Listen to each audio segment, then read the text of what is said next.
Camera. 3, 2, 1.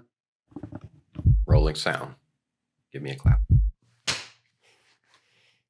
It's a lame clap. Who are you? My name is Zach. I am a Christian. I am a husband. I'm an engineer. I'm a member of a wonderful family. And that pretty much sums it up. What was your childhood like? What were some important lessons that you learned then that you carry with you today? So my childhood was really great. I had very loving and attentive parents. I grew up with a twin sister that was normal to me. It was completely normal to me, but I realize now that it's actually pretty odd. Um, but me and my sister had a great relationship. We weren't rival twins; we were friend twins, and we're able to grow up and go through all the hard things and the weird things and the teenage things and the all that comes with growing up together. And I'll always cherish that as a unique experience. But my parents were very kind to me, and um, I was able to actually early in my childhood. I would go to my grandmother's house every day. She was our one of our primary caregivers during the day since both my parents worked. And in hindsight, I'm like, wow, how wonderful an opportunity to spend that much time with my family. And we were able to other times go on trips, and we saw extended family every year and multiple times as much as we could. So family was a very central part of my life, and one that I carry to this day as an important part of my life. Um, I think what I've learned from it is, and that I carry forward, is really that I want to keep that going. I appreciate that family life and the relationships therein, and it's not something I take for granted. Because I see that it's made me appreciate people no matter what. It's made me love people no matter what.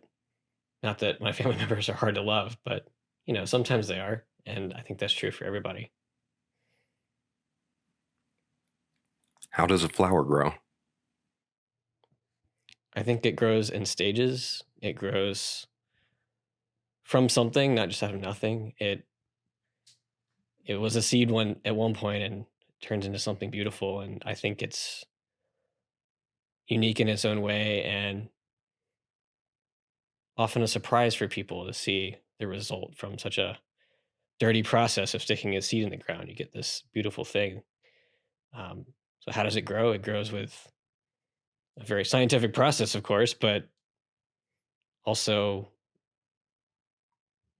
with the nurture of nature around it, with the hand of God in the design, and with the right environment. It's not a simple process. Please give me a number from 1 to 100. 22.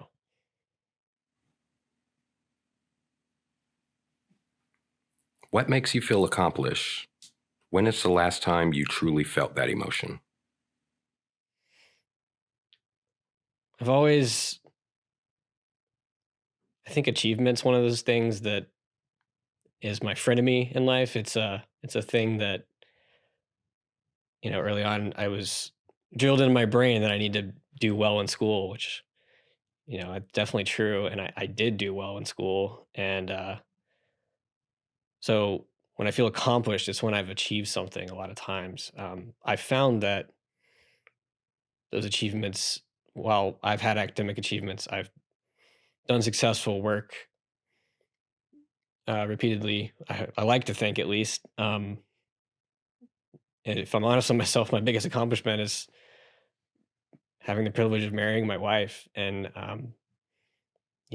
that she'll love me for everything I am, and not just the image I present. Um, that's an achievement to me. So that was the biggest accomplishment, and I felt that strongly on the blur that was my wedding day. But there have been others. There have been, graduating college is not a small thing, and landing a job and someone actually wanting to pay me for stuff. It's But I would say the crowning achievement so far has been getting married. Please give me another number from 1 to 100. Let's go 52.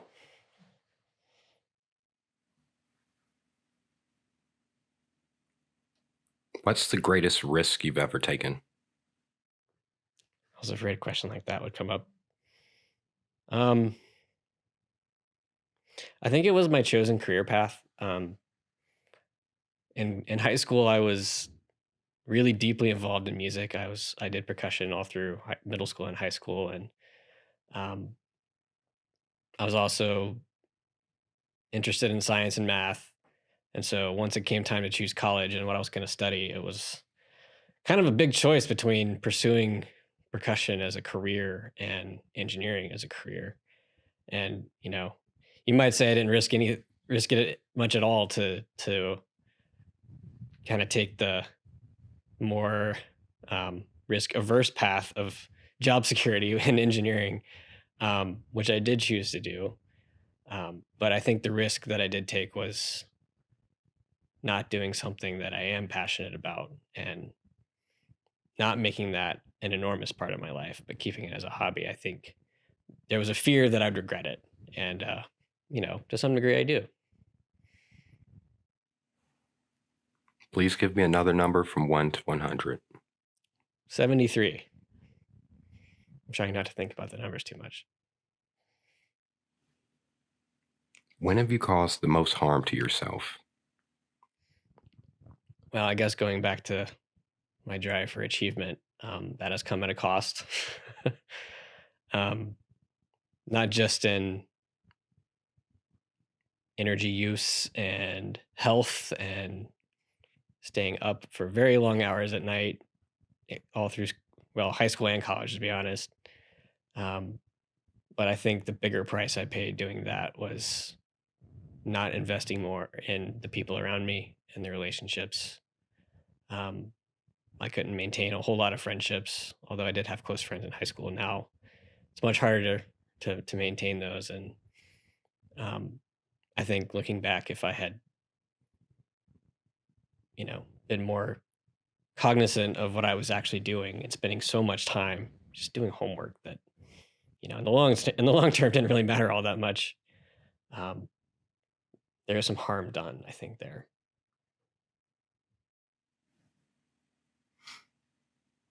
Please give me another number from 1 to 100. Uh, 92.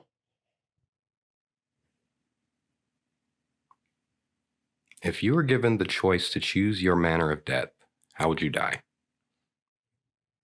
Um, Very quietly and in my sleep. And hopefully my wife will forgive me for saying this, but before her. Please give me a final number from 1 to 100. 86. Is a life exclusive to pleasure with no suffering worthwhile?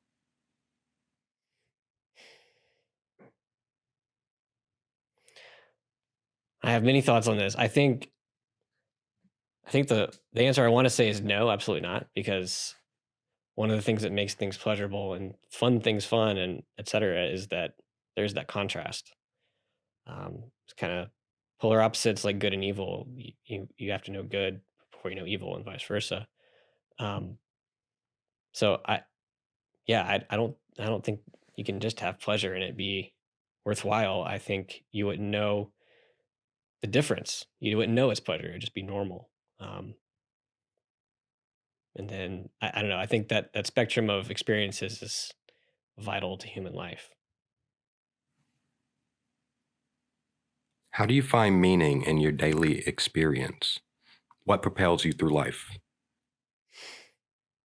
I don't know. I try to tell myself to look at the small things. I enjoy the especially if I'm having a bad day or if I'm just tired and feeling terrible.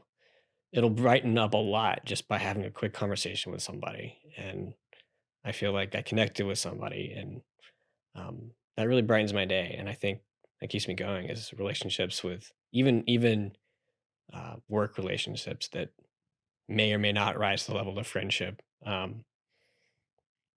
those interactions I cherish. And then, of course, my relationship with my wife, of course, I get to experience the joy of that every day. And, it's something I always look forward to is coming home and just being able to decompress and talk with her and,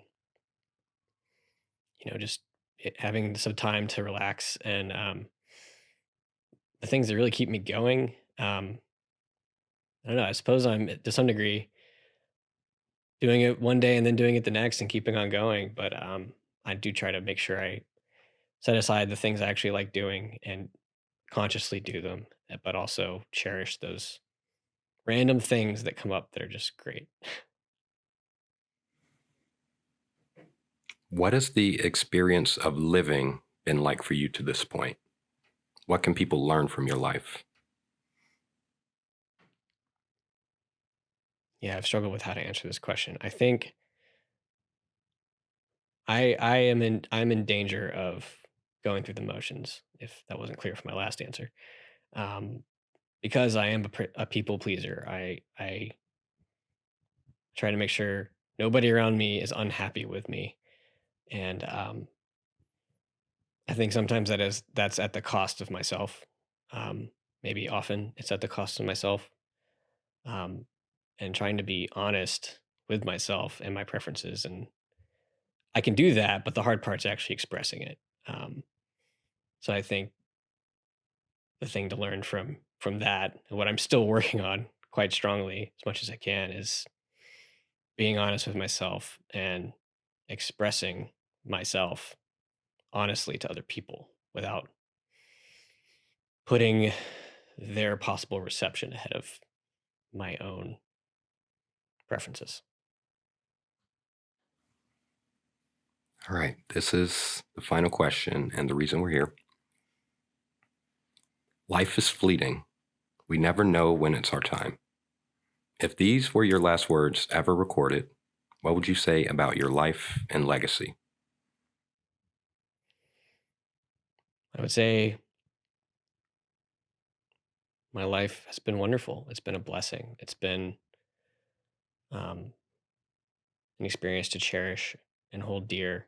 Um, and the people I've come across, whom I love and whom I've experienced their love in return, I'll never forget it. And I think we carry that with us. I would say keep looking for those things that we enjoy and make time for even more things we enjoy and haven't tried yet. But also not just us, but with other people. So to myself, I'd say could have been better, but well done. And thank you, Lord. So I'll ask you one final time, who are you?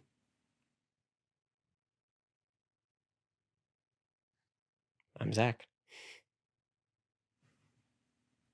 Thank you for your time. Thank you.